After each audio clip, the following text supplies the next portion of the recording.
गोवा एक ऐसा tourist place जिसका नाम आते ही मन में बहुत सी night party, disco, wine, vodka, Christmas party, new year party, water sports जैसे तमाम ख्याल मन में आते हैं। लेकिन इसके अलावा वहाँ के कुछ पीसफुल बीचेस, वहाँ के शानदार रिजॉर्ट्स का भी अपना एक अलग ही अनुभव है। तो आज की इस वीडियो में मैं आपको गोवा की A to Z इन्फॉर्मेशन और इन्फॉर्मेटिव वीडियोस मिलती रहती हैं, तो प्लीज वीडियो को ज्यादा से ज्यादा लाइक और शेयर जरूर करें और इस वीडियो को जितना ज्यादा हो सके लाइक कर दीजिए। कमेंट बॉक्स को अपने अच्छे कमेंट से भर दीजिए ताकि हमें भी मोटिवेशन मिलता रहे कि आप लोग हमारी इन्फॉर्मेटिव वीडियोस को बहुत ज्यादा पसंद करते हैं। तो जितना हो सके लाइक कर दीजिए, जितना हो सके अच्छे कमेंट से पूरे कमेंट बॉक्स को भर दीजिए। हम आगे भी ऐसे ही आपके लिए इन्फॉर्मेटिव वीडियोस लाते रहेंगे। तो चलिए आज फिर घूमते हैं गोवा।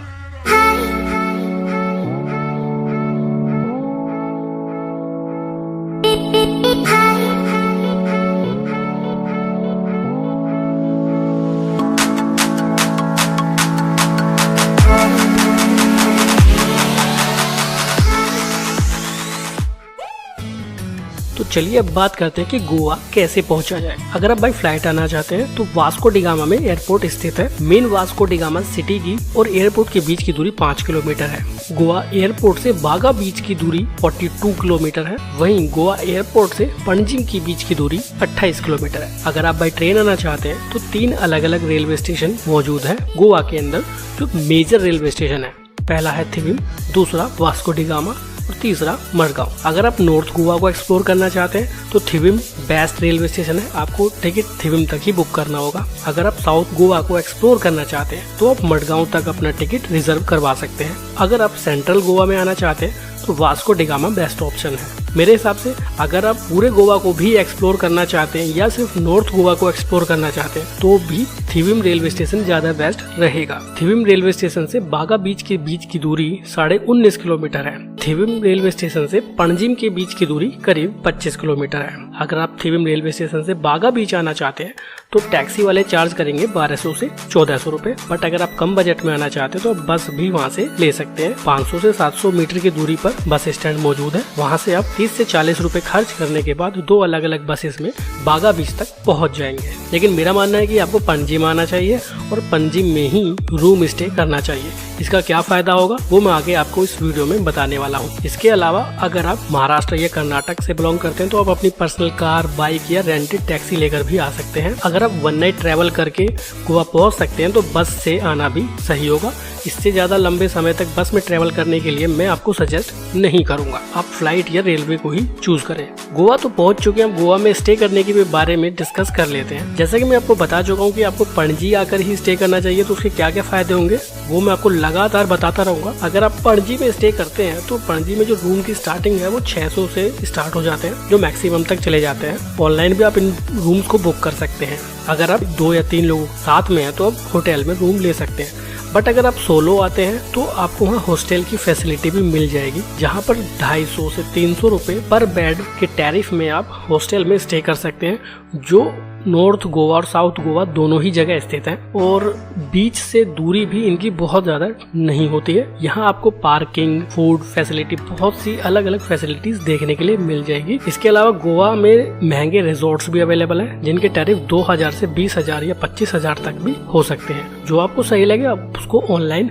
बुक कर सकते हैं, चाहे तो ऑन द स्पॉट जाकर भी बुक कर सकते हैं। ये डिपेंड करता है कि आप किस सीजन में गए हैं। गोवा के पीक सीजन की अगर मैं बात करूँ तो अक्टूबर से लेकर मार्च तक पीक सीजन होता है। वैसे तो गोवा में पूरे साल भीड़ रहती है, लेकिन अक्टूबर टू मार्च पीक सीजन रहता है। अब बात करते हैं घूमने के तरीके की, कि गोवा आ तो गए, रूम ले लिया, स्टे कर लिया, अब घूमना कैसे है। देखिए, गोवा अपनी नाइट लाइफ के लिए बहुत ज्यादा फेमस है। वहाँ आप पूरी रात घूमिए, पूरे दिन घूमिए, आपको कोई प्रॉब्लम नहीं होगी। बट इसके लिए व्हीकल ट्रांसपोर्ट की जरूरत पड़ती है। गोवा में जो लोकल बसेस चलती हैं वो रात में नहीं चलती हैं। गोवा में ओला उबेर नहीं है, तो उसके लिए आपको प्रिपेयर होकर जाना पड़ेगा अपने घर से। तो मैं आपको कुछ तरीके बताता हूँ। आप चाहे तो वहाँ से बाइक रेंट पर ले सकते हैं, स्कूटी रेंट पर ले सकते हैं, या कार या जीप भी रेंट पर ले सकते हैं।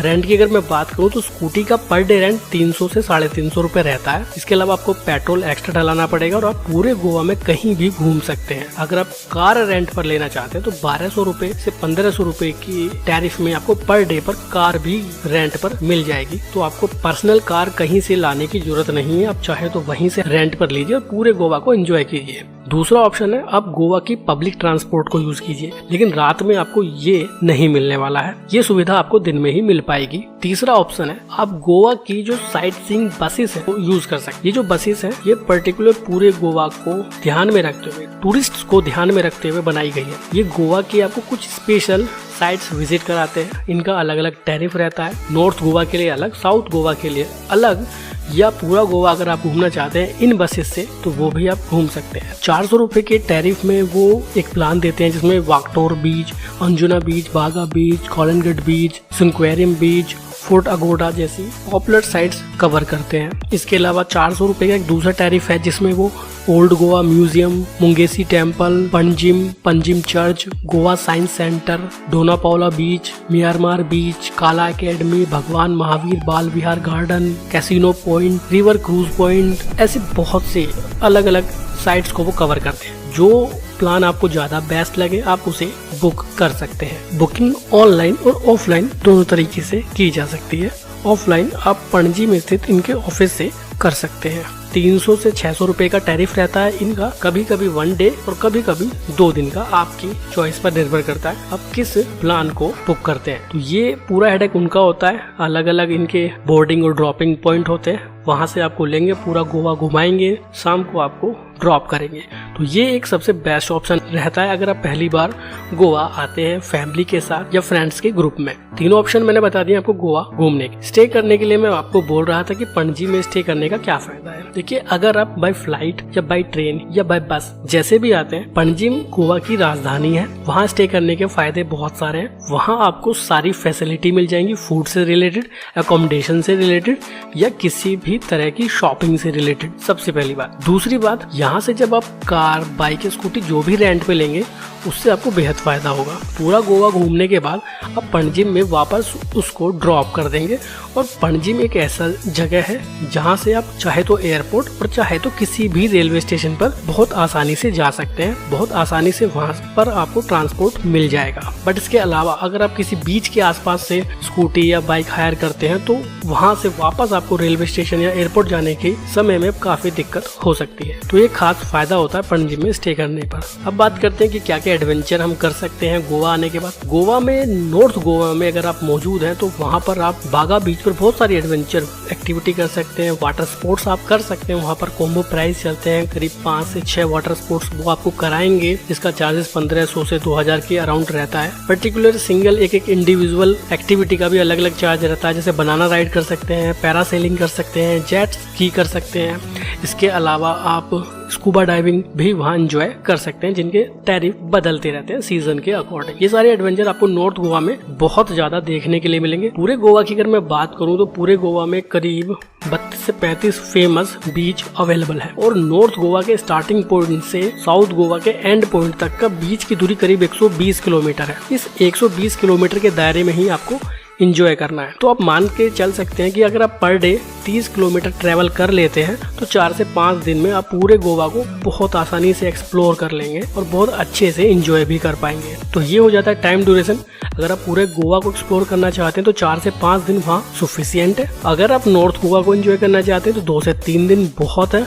और अगर आप साउथ गोवा को एंजॉय करना चाहते हैं तो उसके लिए भी 2 या 3 दिन बहुत होते हैं। अब बात करते हैं खाने पीने की। देखिए, पीने के लिए तो कोई प्रॉब्लम गोवा में आपको कहीं नहीं होने वाली है। खाने की बात करें तो अगर आप नॉन वेजिटेरियन है तो आपको बहुत सारे ऑप्शन मिल जाएंगे। अगर आप नॉन वेजिटेरियन है, ड्रिंकिंग लिकर लेना आपको पसंद है तो मान लीजिए कि गोवा आप ही के लिए बनाया गया। बट अगर आप मेरी तरह हैं तो थोड़ी सी दिक्कत आपको खाने के लिए हो सकती है, क्योंकि गोवा में वेजिटेरियन फूड भी मिल जाता है, बट मोस्टली जो रेस्टोरेंट हैं वहाँ पर वो नॉन वेजिटेरियन है और उन्हीं में ही वेजिटेरियन फूड भी अवेलेबल होता है। बट वो स्वाद हम मिस कर देते हैं खाने में। वहाँ कुछ पर्टिकुलर वेजिटेरियन रेस्टोरेंट भी वहाँ अवेलेबल है थोड़ा सा ढूंढना होगा लेकिन मिल जाएंगे। वाइन, विस्की, वोडका, बियर की बात करें तो गोवा में सबसे ज्यादा सस्ती यही चीज मिलती है। हमारे नॉर्थ इंडिया के कंपैरिजन में यहाँ बियर बेहद सस्ती है, यहाँ तक कि यहाँ के रेस्टोरेंट में ब्रेकफास्ट में बियर तक भी परोसी जाती है। तो एंजॉयमेंट के मामले में गोवा में कोई कॉम्प्रोमाइज नहीं किया गया है। फुल एंजॉयमेंट आप यहाँ आने के बाद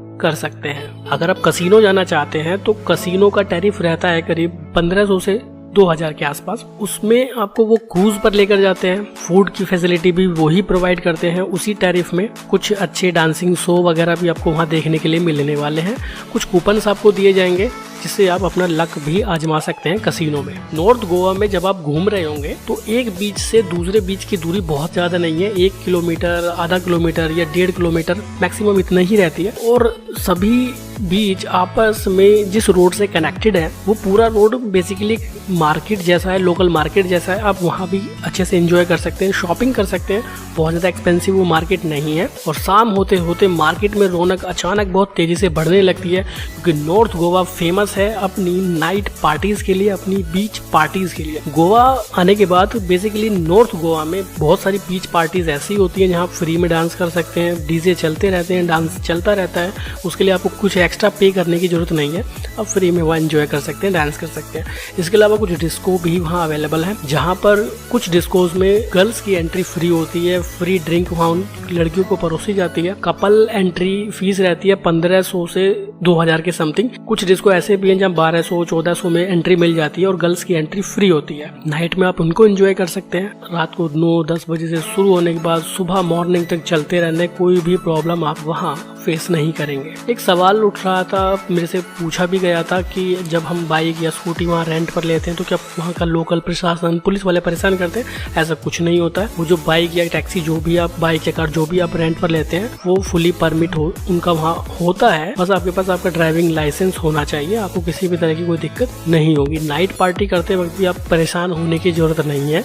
अगर आप ड्रिंक कर रहे हैं बीच साइड बैठने के बाद भी तो भी आपको परेशान होने की जरूरत नहीं है। देखिए, अगर आप कुछ पीसफुल समय बिताना चाहते हैं तो आप साउथ गोवा जाइएगा, बेस्ट रहेगा। अगर आप नाइट लाइफ को एंजॉय करना चाहते हैं गोवा की तो आप नॉर्थ गोवा आइए। आप क्रिसमस पार्टी को एंजॉय करना चाहते हैं, न्यू ईयर पार्टी को एंजॉय करना चाहते हैं, फ्रेंड्स के साथ आए हैं ग्रुप में, तो नॉर्थ गोवा मेरे हिसाब से बेस्ट होगा। अगर आप फैमिली के साथ आए हैं और कुछ अच्छा समय, कुछ पीसफुल समय बिताना चाहते हैं तो साउथ गोवा ज्यादा बेस्ट रहेगा। तो मेरा एक्सपीरियंस कहता है कि अगर आप गोवा आए हैं तो 4 से 5 दिन बिताइए और पूरा गोवा को अच्छे से एक्सप्लोर करने के बाद ही वापस जाइएगा। कुछ और 1-2 टिप्स मैं आपको देना चाहूंगा। अक्सर होता क्या है, जब हम बीच पर एंजॉय कर रहे होते हैं, समुद्र के साथ खेल रहे होते हैं, तो हम अपने मोबाइल को इग्नोर कर देते हैं। बहुत ज्यादा देखा गया है कि गोवा में बीच पर लोग अपने मोबाइल को लेकर खड़े रहते हैं कि यार ये तो खराब हो गया, क्योंकि वो भूल जाते हैं कि उनके पॉकेट में मोबाइल भी और वो बीच में समुद्र किनारे पहुंच जाते हैं, उनका मोबाइल खराब हो जाता है। तो ऐसे में बीच पर ही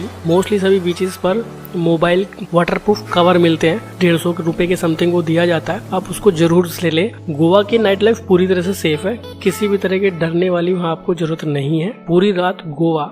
इन सब के अलावा मेरा एक्सपीरियंस कहता है कि आप वहाँ जाने के बाद बाइक, स्कूटी या कार जो भी आपको सही लगे वो रेंट पर लीजिए और पूरे गोवा को एंजॉय कीजिए। ये सबसे बेस्ट ऑप्शन है। अगर आप वहाँ पर जाने के बाद वहाँ के लोकल ट्रांसपोर्ट पर डिपेंड होंगे तो परेशान हो जाएंगे, और अगर हर थोड़ी थोड़ी दूरी पर आप टैक्सी हायर करोगे तो बहुत ज्यादा एक्सपेंसिव आपका टूर हो जाएगा और हैक्टिक भी हो जाएगा। तो मेरा एक्सपीरियंस कहता है कि आप वहाँ जाने के बाद बाइक, स्कूटी या कार रेंट पर ले, पेट्रोल डलाएं, एंजॉय करें। और पूरे भारत में सबसे सस्ता पेट्रोल भी गोवा में ही मिलता है, तो वो भी आपके लिए इश्यू नहीं रहेगा। सबसे बेस्ट ऑप्शन है कि आप बाइक या कार रेंट पर लें।